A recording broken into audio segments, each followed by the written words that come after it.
你让我来救你的命，最好说声请字。这次猎杀天魔教主，江湖上的同道几乎都出动了。龙胖，拦住他！既然来杀我，为何还要见礼？还有一位，也请现身吧。 Hello guys, how's everyone doing? Welcome back to my channel. Today we're checking out the Tales of Herding Gods episode 78 spoiler. This part gets pretty interesting, so I thought, why not share it with you guys? Alright then, let's jump straight into the story. Duke Wei just rolls his eyes at the little fatty. Seriously, this kid doesn't seem bothered by anything. The place is in complete chaos, people are scrambling everywhere, and yet this brat is standing there enjoying the whole scene like it's some kind of festival. I mean, he even shoved his own father into the pit earlier, and now it looks like he's ready to jump in himself. Duke Wei can't help it. He's completely helpless dealing with this kid. Then Qin Mu calmly looks around and speaks like it's the most normal thing in the world. He turns to the two Heavenly Kings and says, "Heavenly King Yu, Heavenly King Shi, maybe you two should brief Heavenly King Wei about our sacred cult." And just like that, he gives another order to everyone around. Ladies and gentlemen, tear this place down. Leave nothing behind. The moment those words drop, everything moves. Wei Young and Duke Wei stand up instantly, and suddenly figures start flashing all over the place. It's so fast you almost can't keep up with it. Within moments, the entire village starts disappearing.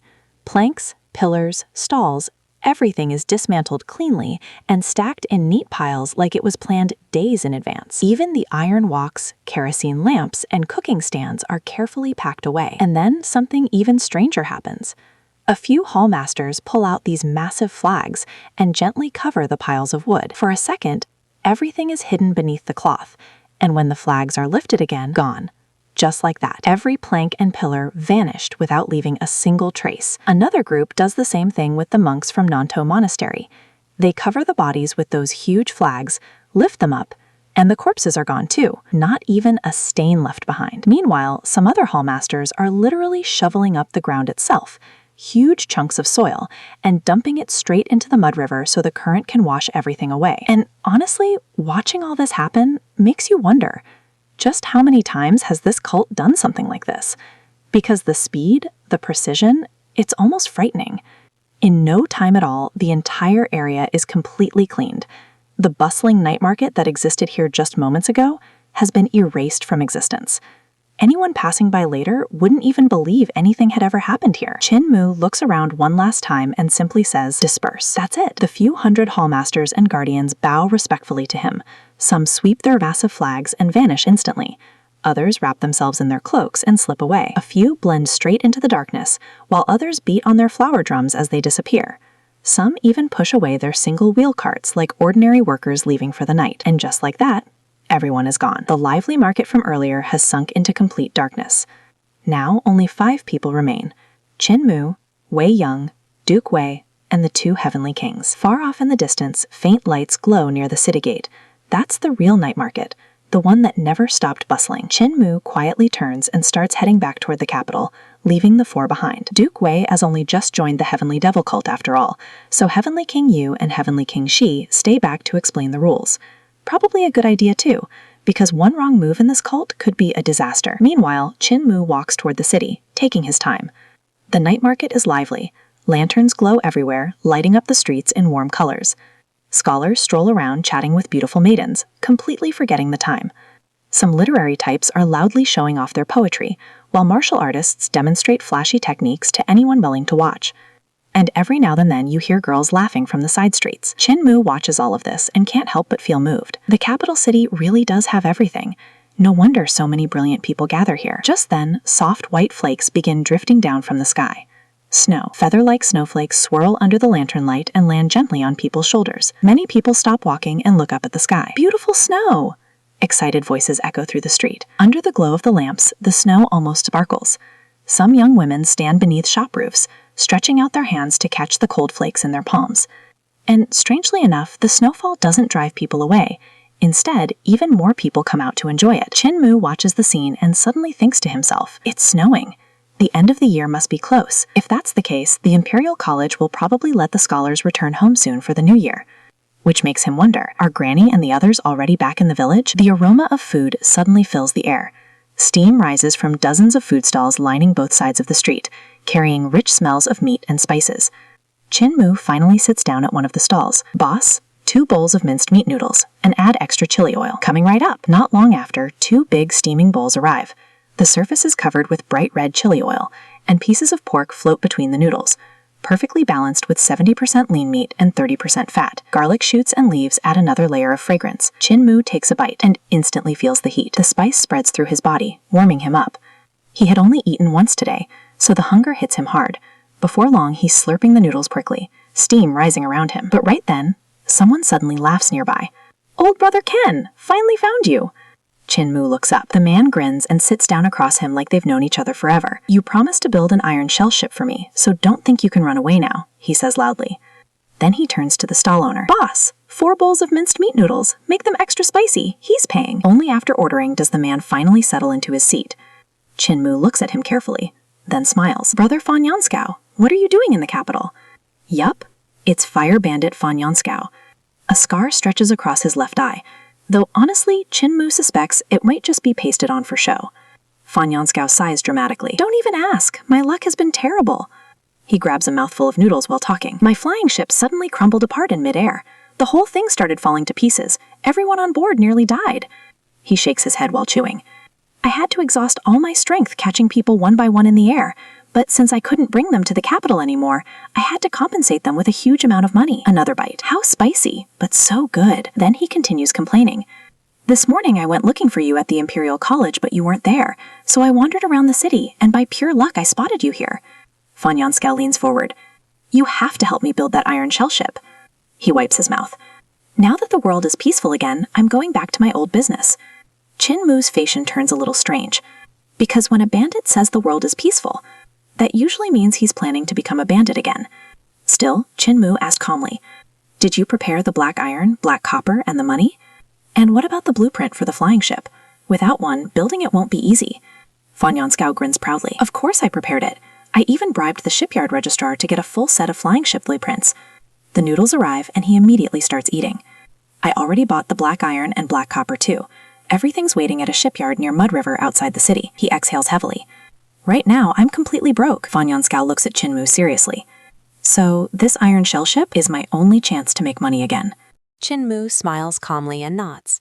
"All right, I'll help you finish the ship before the Imperial College goes on holiday. Come find me tomorrow." Simple as that. Then he casually pulls out a Great Abundance coin and places it on the noodle stall table before standing up to leave.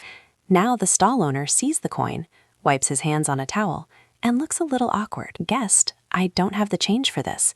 Do you happen to have smaller coins? 6 bowls of noodles only cost 30 wen." Qin pauses for a second, then just waves his hand. "No need for change." And with that, he simply walks away. The stall owner stands there stunned. Fan Yanskao watches Qin back as he leaves and can't help blurting out, "Wow, he's rich." And honestly, from his perspective, yeah, that definitely looks like a rich man move. But here's the funny part. Qin actually has no idea how valuable a Great Abundance coin really is. Whenever he goes out to eat, even the most luxurious restaurant only charges around a dozen of those coins for an entire feast made with the best ingredients. So to him, tossing 1 coin at a roadside noodle stall seems completely normal. Meanwhile, for the stall owner, that single coin is basically a small fortune. No wonder the man looks so shocked. The next day, Fan Yanskao shows up at the Imperial College as promised. Qin brings along Hu Linger, the Dragon Killen, and Dutin Devil King, and together they head toward a large shipyard outside the city. The moment they arrive, the place is already buzzing with activity. Martial artists are standing beside giant furnaces, using true fire to melt down black iron. Others use true water to rapidly cool the metal. Huge pill furnaces are being forged piece by piece for flying ships. Nearby, scholars skilled in algebra are carefully measuring components, calculating angles, and assembling parts using controlled vital key. Massive strongmen hammer metal into shape. Giant workers pour molten iron into molds, and carpenters stand nearby shaving wood with razor-sharp sword key. The entire shipyard is basically a giant construction battlefield. Fan Yanskao leads them toward a large factory building. Inside, Qin takes a look around. There are huge smelting furnaces, racks of iron and diamond forging tools, towering scaffoldings, wooden sliding rails, and piles of black iron and black copper stacked neatly in one corner. The place is enormous. Honestly, you could probably park 6 or 7 full-size ships inside this single factory. Waiting there is an official registrar. The moment he sees Fan Yunsha, the man immediately starts grumbling. Why did you come so late? I'll only let you use this empty factory for 10 days. After that, I'm locking it. Fan Yunsha just smiles and says casually, 10 days is more than enough. Then he quietly slips a coin pouch into the registrar's hand. The official weighs the pouch in his palm, and suddenly his expression changes. All right, he mutters. For the next 10 days, I'll close one eye. But finish quickly. If the supervisor comes, it'll be troublesome. And with that, he leaves the factory. Fan Yunsha turns to Qin Mu. Old brother Qin, can you really finish this in 10 days? Qin Mu studies the blueprint for a moment. Then he calmly marks several modifications on it before answering. If I were alone, it would be difficult. Fan Yunsha's heart almost stops there. But Qin Mu continues. I'll need some helpers. While we're building the iron shell ship, you're not allowed to enter this factory. Not even once. Then he adds casually, if you do, you'll have to pay the price. Fan Yunsha doesn't really understand what that means, but he nods quickly. Don't worry, I'm not a curious person. Qin Mu just nods, and then immediately kicks him out of the factory. After that, he turns to Hu Linger. Go call some people. Tell them to enter using the teleportation flags. Hu Linger nods and disappears. Sometime later, she returns. Young Master, Naturecraft Hallmaster, and Carpentry Hallmaster said they'll arrive as soon as possible. Right as she finishes speaking, 2 massive flags suddenly appear out of thin air.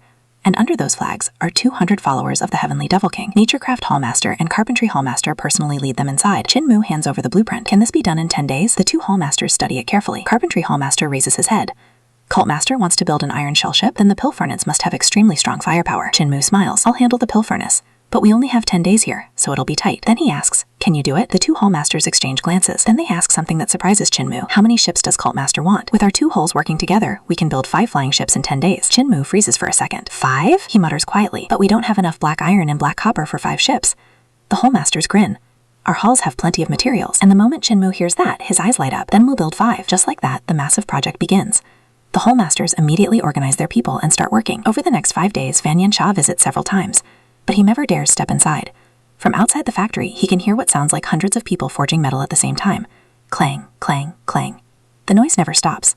Every time he passes by, his curiosity grows stronger. But Qin Mu's warning keeps echoing in his mind, so he doesn't dare enter. Meanwhile, heavy snow has been falling for 2 or 3 days straight. Snow piles up across the capital. The Sky Supervising Department even sends divine artist practitioners into the sky to melt the snow clouds and reduce the storm. But outside the capital, the snowfall is still intense. Fan Yunsha becomes more and more restless. His ears twitch, he scratches his cheek nervously, and he keeps pacing outside the factory. Finally, after 2 more days, he can't take it anymore. He mutters to himself, just one quick peek. That shouldn't hurt, right? So he slowly pushes open the factory gate and sticks his head inside. And instantly, a massive, 4-faced, 8-armed devil god appears in front of him and grabs him by the neck. Brat, how dare you peek? Fan Yunyao almost faints. Old brother Qin, it's me, it's me! Inside the factory, more than 200 Heavenly Devil Cult members turn their heads toward the noise. All their eyes land on Fan Yunyao. Then they look toward Qin Mu. Cult Master, this man? Fan Yunyao's face turns pale. He looks around and finally notices the clothes everyone is wearing. His heart nearly jumps out of his chest. Heavenly Devil Cult? He immediately starts pretending. I saw nothing. I'm blind. Where am I? Why am I here? Meanwhile, Qin Mu is busy forging pill furnaces when the commotion reaches him. He looks over and sighs. Then he tells the 2 Hallmasters, continue working. I'll deal with this. Fan Yunyao is still dangling in the Devil God's grip, with the Dragon Killelin staring at him nearby. He doesn't dare resist at all. Instead, he forces a smile. Old brother Qin, I accidentally wandered in. I didn't see anything, really. Qin Mu looks at him and sighs again. Brother Fan, I told you not to come in. He raises 2 fingers. Now you've put me in a difficult position. Then he smiles slightly. 2 choices. And honestly, anyone who has spent time in the martial world already knows what those 2 choices mean. But before Qin Mu can even finish, Fan Yunyao immediately shouts, I'm in! He raises his hand like he's joining a club. From today on, I'm part of the sacred cult. Qin Mu bursts out laughing. He signals Dutin Devil King to release him. Then he pats Fan Yunyao on the shoulder. Well then, from today onward, we're brothers. Inside the Crown Prince's side palace, the atmosphere suddenly turns tense. A middle-aged man who looks like a quiet scholar rushes into the hall, clearly out of breath.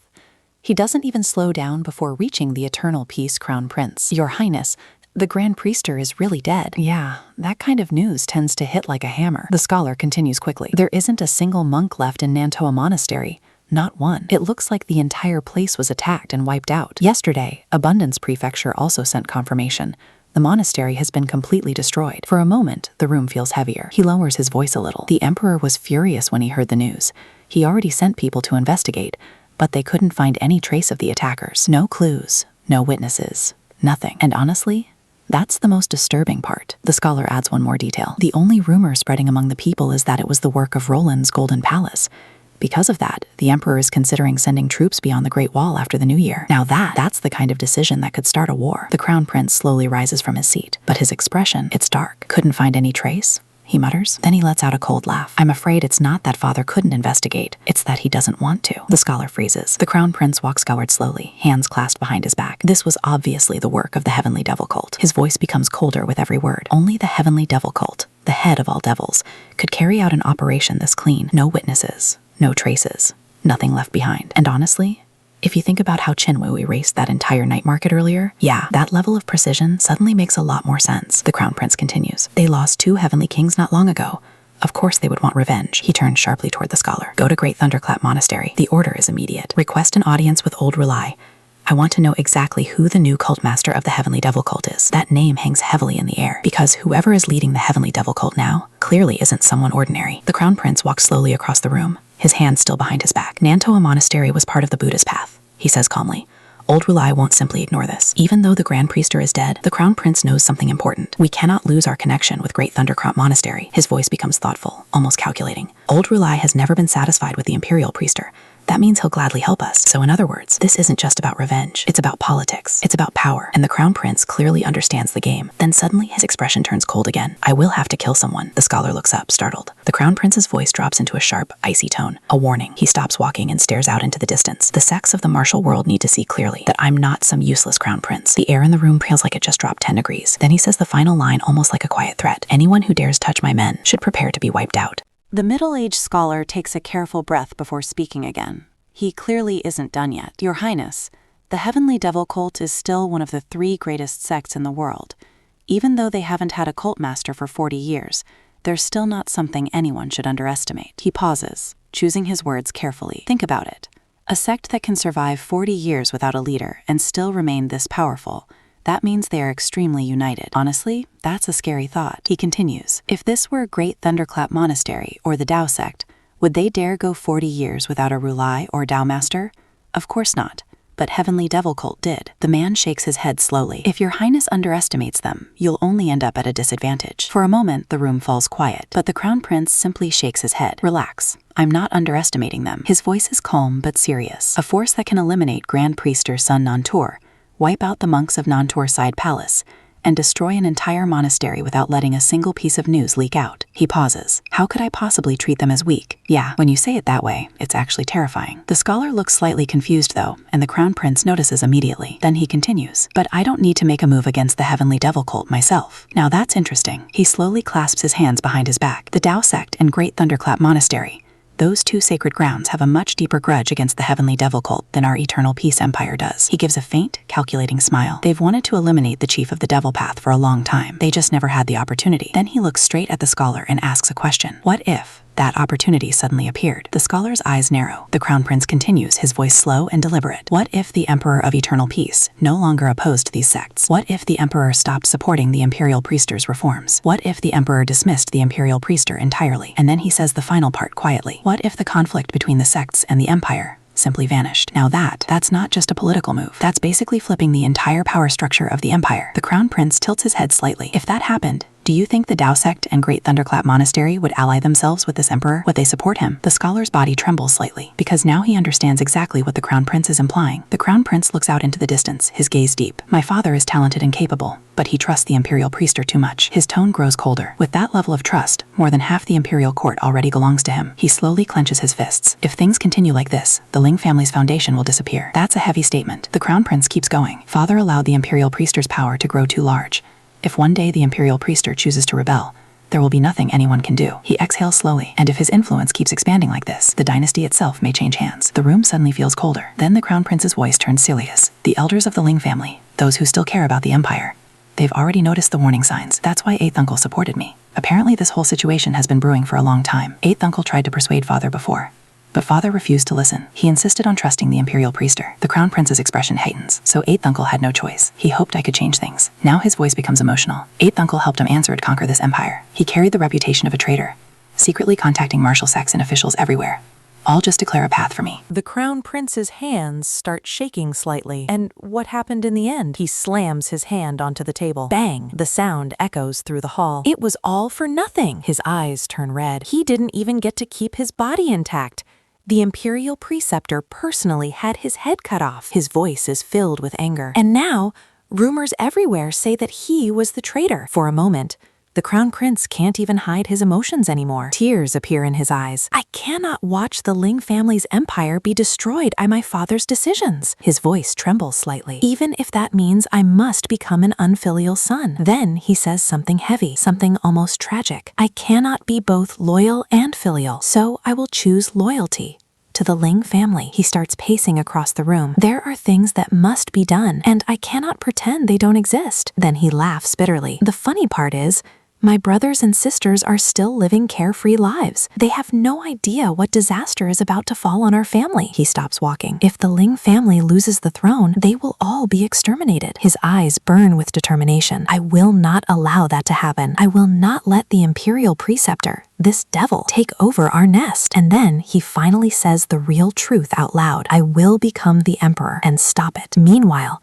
far away from all that royal plotting, back at the shipyard, something equally impressive is happening. The Naturecraft Hall and Carpentry Hall of the Heavenly Devil Cult have been working non-stop. 10 days. That's all Qin Mu gave them. And in those 10 days, they built 5 flying ships. Yeah, 5. Each one massive and powerful. Qin Mu personally forged 15 pill furnaces. And now the workers install them carefully inside the ships. The furnaces are connected to huge bronze beast mechanisms that control the ship's propulsion and weapon systems. Qin Mu also made several adjustments to the blueprints. Every ship now carries 3 pill furnaces. 2 bronze beasts are mounted at the rear of the ship, while another sits beneath the hull. And here's the clever part. The heads of these bronze beasts can rotate freely, meaning they can aim in any direction. Forward, backward, sideways, even downward, which raises a pretty interesting question. Were they building flying ships, or were they secretly building flying warships? So here's the thing. Qin Mu didn't just build normal flying ships. Not even close. Originally, most flying ships were built mostly from wood, light, flexible, easy to keep in the air. But Qin Mu decided to change the materials completely. He swapped the wooden structure for black iron and black copper. Now, that sounds cool, but there's one big problem. Weight. The moment you replace wood with metal, the ship becomes way heavier, like exponentially heavier, which means a single pill furnace powering the ship, yeah, that's not going to cut it. So Qin Mu made a simple decision. He added 2 more pill furnaces. Now, each ship has 3 furnaces working together just to keep the thing airborne. But that wasn't all.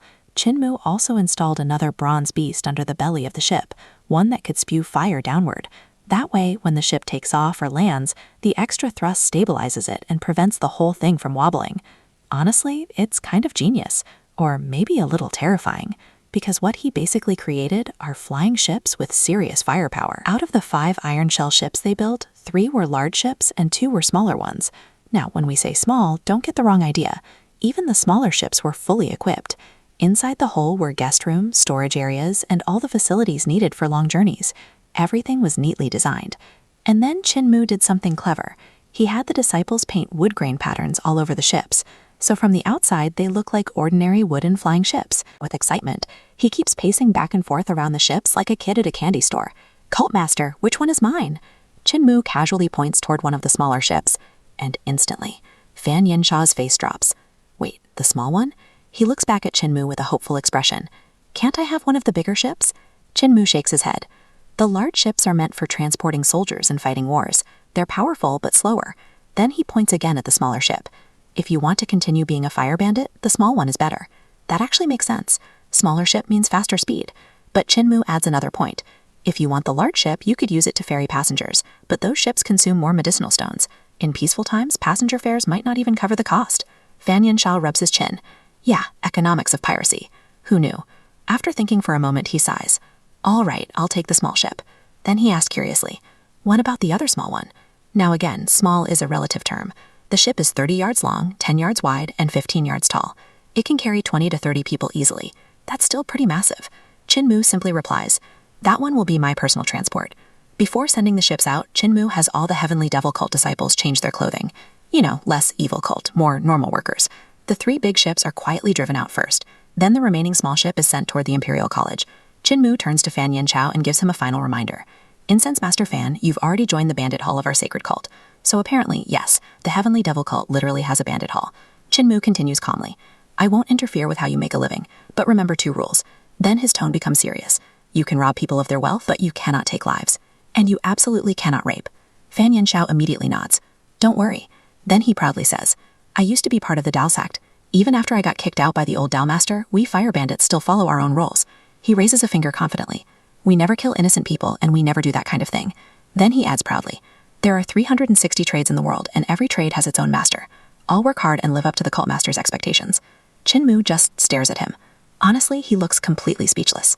After a long moment, he simply waves his hand. Fan Yanqiao, meanwhile, is already running toward the ship like an excited child. More than a dozen fire bandits push the ship along wooden rails, straining with all their strength as they move it out of the factory. Outside, the snow has stopped, but the cold wind still bites hard, and the shipyard feels quiet. Fan Yanqiao leaps onto the deck and shouts dramatically, Light the furnaces! We're taking off! Then he proudly announces, This ship will be our new cloud-chasing pirate ship. His voice echoes across the yard. We're not turning good anymore. Raise the flag of the fire bandits! He points toward the sky. What's out there is the open sky and endless riches. The furnaces roar to life. Slowly, the iron shell ship lifts into the air. Higher, higher, and then suddenly, whoosh, it shoots forward into the sky. From a distance, Qin can still hear the fire bandit shouting, So cold! So cold! Boss Fan, stop standing on the deck! Come inside! Qin watches the ship disappear into the distance.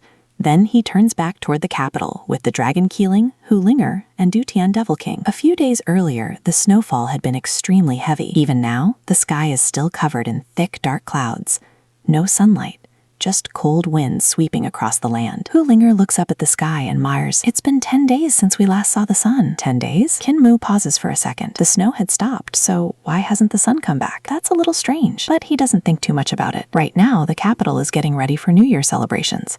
Lanterns hang everywhere, colorful banners decorate the streets, and the city feels festive. But something catches Qin eye. Flying ships. Several of them are rising into the sky. Soldiers are on board, along with high-ranking ministers. Qin tilts his head. What are they doing? The ships don't fly toward the horizon. Instead, they fly straight upward, higher, higher, into the clouds. That's odd. They don't look like they're heading to war. He watches them disappear into the clouds, completely puzzled. Back at the Imperial College, scholars are happily discussing the upcoming New Year's holiday. Nobody seems worried about the flying ships. Some are gossiping about something else entirely. There's a flying ship parked in front of scholars' residence. I wonder which rich young master got a flying ship as his personal transport. Typical student conversation. The next day, the sky is still gloomy. Gulin Xiao gathers all the scholars and announces, The Emperor has granted a New Year's holiday. You may all return home. The entire mountain erupts in cheers. Finally, vacation. But as Qin looks up again, he notices even more flying ships rising into the clouds, still going upward, still disappearing into the dark sky. And somehow, the whole thing feels a little unsettling. Meanwhile, far away in the sky, on the cloud-chasing pirate ship, Fan Yanqiao stands at the bow. He's shivering so hard, his teeth are almost chattering. There's even an icicle hanging from his nose. He snaps it off and looks down at the ground below. Second brother, he asks, where are we now? One of the fire bandits looks down and studies the terrain. We've reached Li River. Fan Yanqiao blinks. Wait, Li River? Then he points downward at the snow-covered mountains. Why is it snowing here too? That's strange. Li River lies in the southernmost part of the southern borders. Even in the dead of winter, snow there is rare. Yet now the entire region is blanketed in white. The fire bandits gather on deck, staring down in amazement. Something about this winter feels wrong. Then suddenly, Fan Yanqiao's expression changes. A thought hits him. He quickly asks, hold on, we're already thousands of miles away from the capital. He looks up at the sky. Dark clouds, no light. Then he slowly asks the others, have any of you seen the sun? The bandits all glance at each other for a second. Then one by one, they slowly shake their heads. Nope, none of them have seen the sun either. Fan Yanqiao stands there at the front of the ship, staring up at the thick, gloomy clouds above. The wind cuts through the deck, cold enough to sting his face, but he barely notices. He takes a slow breath, then mutters to himself, a cloud covering thousands of miles? He squints up at the sky again. Do you really think something like that could be an ordinary cloud? Yeah, when you put it like that, it does sound pretty suspicious. He gestures toward the land below them, and look at the snow. Even the southern border is buried under it. That's when his expression slowly changes. The excitement from earlier, the thrill of launching his pirate career again, it all fades a little, because now he's thinking about something else entirely. This coming year, he exhales slowly, might not be peaceful at all. The wind whistles past the ship. This might be a year of disaster. Then he says the thing everyone's probably thinking, but nobody wants to say out loud. If people start starving, they'll rebel. And honestly, history has shown that over and over again. No food, no stability. And suddenly, entire empires start cracking. Fan Yun Xiao scratches his head and sighs. I thought I could make a fortune during a few peaceful years. Yeah, that plan might not work out anymore. He turns toward one of the bandits. Second brother. The man looks up. Push the pill furnaces to maximum power. Fan Yun Xiao points south. We're heading further south. More than 2 hours later, the cloud-chasing pirate ship finally flies past the southern border and out over the open sea. And then suddenly, a blinding light hits their eyes. Whoa! The bandits instinctively shield their faces, because right in front of them, the sun. Bright, warm, blazing in the sky like nothing ever happened. The sunlight pours across the ocean, turning the surface of the water into something that looks like a giant sapphire. For a moment, everyone just stands there in silence. Then slowly, Fan Yun Xiao turns around and looks back. And the moment he sees it, he sucks in a sharp breath. Behind them, far in the distance, a massive, horrifying sight hangs in the sky. An enormous, dark cloud, so large it stretches beyond the horizon. It covers the entire territory of the Eternal Peace Empire. Not just one region, not just a province, the whole empire. And suddenly that cold feeling creeps up the spine, because that means something terrifying. The storm isn't natural. Back at the Imperial College, Qin Mu is busy packing his luggage. The New Year holiday has begun, and he's planning to head back to the Great Ruins. But just as he's finishing up, a directorate suddenly runs in, shouting loudly, "Palace Grandee! The Emperor has issued an order." Qin Mu looks up. All officials ranked 6th and above must report to the Imperial Court immediately for discussion. The man takes a breath and adds, "Anyone who fails to appear will be punished." Well, that sounds serious. Qin Mu slowly puts his luggage back down. Then he turns to Hulinger. "You stay here for now. I'll go to the palace and see what's happening." After all, this will actually be his first time attending the Imperial Court. When Qin Mu arrives at the Imperial Palace, he immediately realizes something big is going on. The audience hall is packed. Thousands of officials have gathered inside. Luckily, the Emperor's hall is enormous. Otherwise, half these people would be standing outside. At the very front sits Emperor Yanfeng on the dragon throne. But something feels off. The Emperor looks worried. Actually, more than worried. Almost anxious. Every few moments, he asks the same question again. "Has the Imperial Preceptor arrived?" Officials shake their heads. "Not yet, Your Majesty." And every time he hears that answer, the Emperor's expression grows heavier. Finally, after waiting for a long time, Emperor Yanfeng sighs. Then he clears his throat and speaks loudly. "No need to wait for the Imperial Preceptor any longer." His voice echoes across the massive hall. "My dear ministers," he pauses. "It has been more than 10 days since any of you have seen the sun." Murmurs ripple through the crowd. The Emperor continues. "I haven't seen the sun either." Then he says something even more unsettling. "And not just us. The entire Eternal Peace Empire hasn't seen the sun for over 10 days. Now the hall becomes completely silent. Because that's impossible. But the Emperor keeps speaking. "I have received memorials from officials all across the empire." He raises his hand and begins listing the places. From the northern desert to the southern sky. From Sunrise Island in the east to Secret Waters Pass in the west. Snow has been falling everywhere. Not just light snow either. 6 to 7 days of snowfall. The Emperor slowly rises from the dragon throne. His robe shifts as he steps forward. Then he lifts a trembling finger and points upward. A cloud, his voice grows heavy, has covered the entire territory of our Eternal Peace Empire. So guys, that was the episode 78 spoiler. If you enjoyed it, make sure to hit the like button and tell me in the comments which episode you want next. And if you're new to the channel, don't forget to subscribe. I'll see you in the next video. Bye guys!